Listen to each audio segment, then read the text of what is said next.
In 1887, two brothers arrived in Detroit with nothing but ambition. Within years, they built a top machine shop, crafting high-quality parts for Henry Ford. Their work was vital to the success of the Model T and the rise of the Ford Motor Company. But the partnership didn't last. The brothers struck out on their own, creating a car company that quickly became the second best-selling brand in America right behind Ford. Yet, their success was short-lived. Tragedy struck, and their legacy faded into the shadow of their former partner. Though their name still lives on in millions of cars, few remember the men who helped shape the auto industry. This is the forgotten story of the Dodge brothers.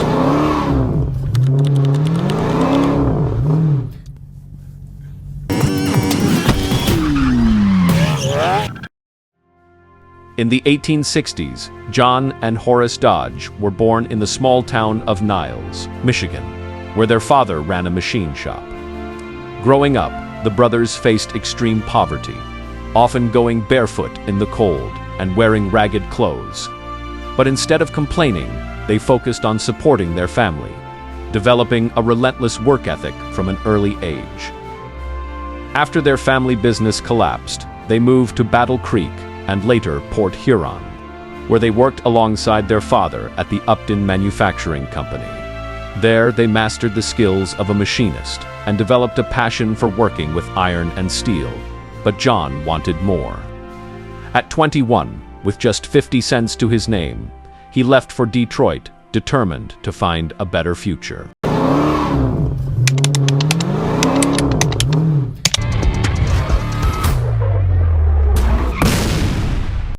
In 1886, John Dodge moved to Detroit, working at Murphy Iron Works.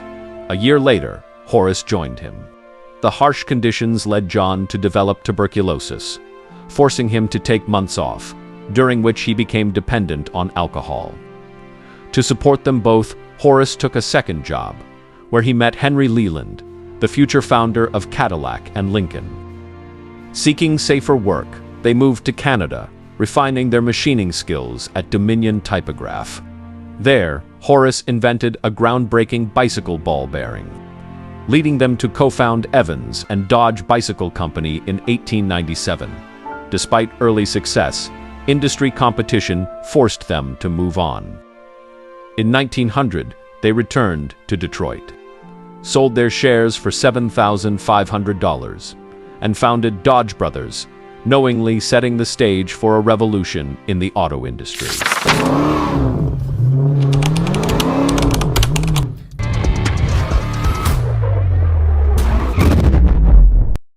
By 1900, John and Horace Dodge, now in their 30s, opened their machine shop with a team of 12 and some of the best equipment available. They quickly built a reputation for precision work, attracting customers from across Michigan despite their early success.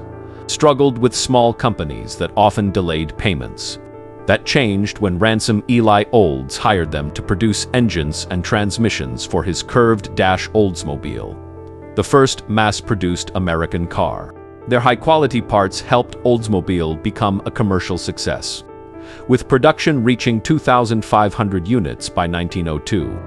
This partnership made the brothers wealthy and cemented their reputation for quality. Their expertise and business acumen set the stage for an even greater opportunity, one that would change the auto industry forever.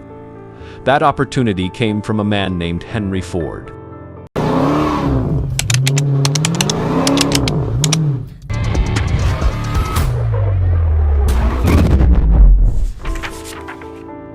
In 1902, Henry Ford, struggling to launch his third car company, sought skilled machinists and turned to the Dodge brothers. Impressed by their work, he offered them a contract despite his financial troubles. The brothers took a risk, rejecting a renewal with Oldsmobile, and agreed to supply Ford with 650 sets of running gear. When Ford struggled to pay, the brothers struck a deal, waiving his $7,000 debt for 10% of Ford Motor Company and rights to his assets if he failed. This gamble paid off.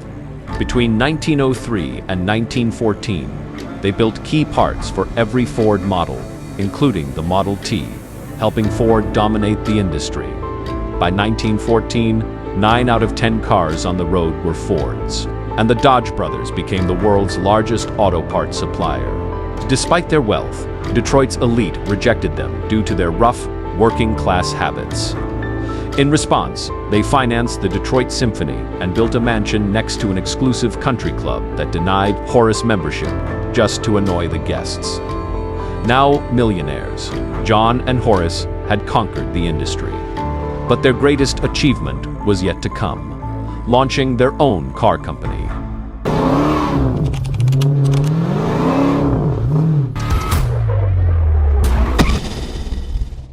While their partnership with Henry Ford brought success, the Dodge brothers grew tired of working under his control. Frustrated by Ford's arrogance and refusal to consider their input, they decided to break free. In 1913, John Dodge resigned from Ford Motor Company, declaring, "I'm tired of being carried around in Henry Ford's vest pocket." On July 1, 1914, they launched Dodge Brothers Motor Company and introduced the Model 30, a superior alternative to Ford's Model T. It boasted a 35-horsepower engine, all-metal body, electric starter, headlights, and a speedometer. By 1915, Dodge had sold 45,000 vehicles, making them the third best-selling automaker in America. Their success continued, reaching 100,000 sales by 1917. Meanwhile, they still held 10% of Ford Motor Company, using dividends to fund their own operations, something Ford despised. In retaliation, Ford stopped paying dividends, reinvesting profits into his company. The Dodge brothers sued and won, forcing Ford to pay over $2 million in back dividends. Furious, Ford bought out their shares in 1919 for $25 million, giving the brothers an astonishing $32 million return on their initial $10,000 investment. Dodge's reputation soared, with slogans like "It speaks for itself" and "dependability," a term they coined.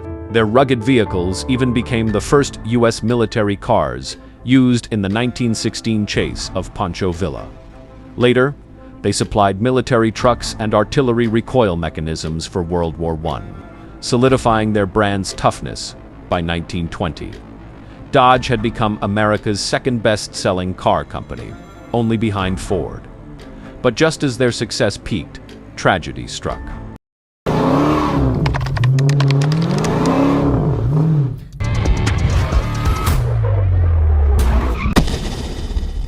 In January 1920, John and Horace Dodge attended the New York Auto Show, where they contracted influenza. John's condition worsened, and he passed away 10 days later. Horace, devastated by the loss, withdrew from the company, retreating to his Palm Beach mansion. His health continued to decline, and by December 1920, he too passed away. Just 11 months after his brother, their widows inherited the company and appointed Frederick J. Haynes as president. Under his leadership, Dodge partnered with the Graham brothers to produce trucks. But in 1925, the widows sold Dodge for $146 million to an investment bank. Lacking industry expertise, Dodge's sales plummeted, dropping 40% by 1927. In 1928, Walter P. Chrysler acquired Dodge for $170 million, rebranding it under Chrysler's management. Dodge shifted to low-cost vehicles, competing with Ford and Chevrolet. Over time, it evolved into Chrysler's high-performance brand, producing legendary cars like the Charger and Challenger, as well as a dominant truck lineup under the Ram brand. Despite shaping the American auto industry, the Dodge brothers remain largely forgotten, their legacy carried on only by the millions of vehicles that bear their name.